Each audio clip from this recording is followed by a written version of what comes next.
Marami po kami magre-retire from isang national high school dyan po sa, I guess, Region 3 ito. Nagtatalo po kami na sabi nila wala na raw 5 years lump sum. May co-teacher po kami sa English noong nag-retire siya, 18 months lang kinuha niya. Ito po yung pension agad.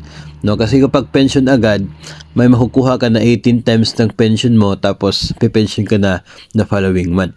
Ilang months pa lang siya nagpe-pension, namatay na. Kaya naiisip namin na 5 years lump sum na lang if ever na mag-retire kami. Marami pong salamat.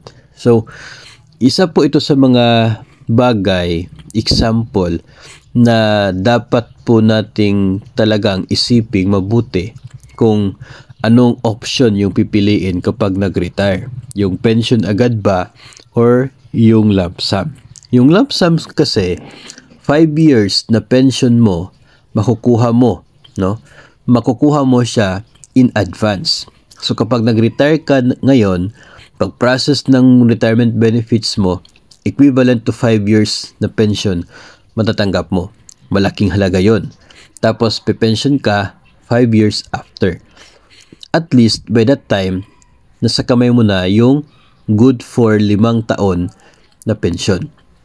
Nasa sayo na kung paano mo siya didiskartihan para hindi ito maubos o kaya ay lalago yung perang yan. Kasi yung pension mo 5 years after pa. Isang option yun pong pension agad. Makakatanggap ka ng 18 times na pension pero tatanggap ka na ng pension mo the following month. So, noong nag-retire ka 18 times, 18 months, good for 1.5 year na pension yung nakukuha mo. Tapos tatanggap ka ng pension every month. Katulad po ng example ng ating sender, after few months lang daw mula ng pagtanggap ng pension ng kasama nila ay namatay na. So kahit po sabihin natin na siguro 6 months na tumatanggap siya ng regular na pension from retirement niya, then namatay na siya. So that would total to 24 months ng kaniyang nakuha na pension. So that would be equal to 2 years. So kung ganoon, parang iisipin mo, lugi ka, no? Kasi kung nag-lump sum pa sana, edi nasa kamay na niya sana yung 5 years pension. At dahil nag-pension agad siya, good for 2 years lang yung na total na natanggap niya kasi namatay siya 6 months after. So yun po yung mga bagay-bagay na dapat din pong balansehin, no, kapag tayo po ay pipili ng option para sa atin pong retirement benefits dito po sa GSIS. Kung ano po yung mas mabuti sa atin, then yun po ay may mga factors na dapat mong tingnan, no?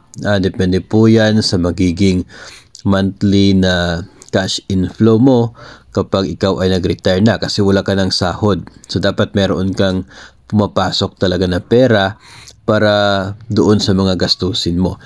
Pwede ka namang walang papasok to pera dahil meron kang malaking pera na hawak kapag naglamsam ka.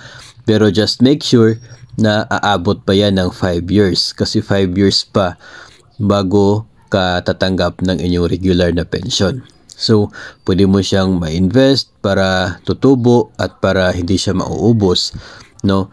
Then, isa sa mga factor yung health ng isa pong pensioner na magre-retire na, yung pensioner na yon. Kung medyo kaya pa yung for the next 5 years or next siguro kahit 3.5 year lang, no, para after 3.5 year para ka na pension agad, para ka na rin nakatanggap ng total na 5 years, no. So magiging gain mo na yung after that, after sa 3.5 years. So iba't ibang factors na dapat tingnan, depende po yun sa status ng bawat isa. Yun po yun dapat nating iisiping mabuti bago tayo mamili sa dalawang options na binigay ng GSIS kapag tayo po ay nag-retire na.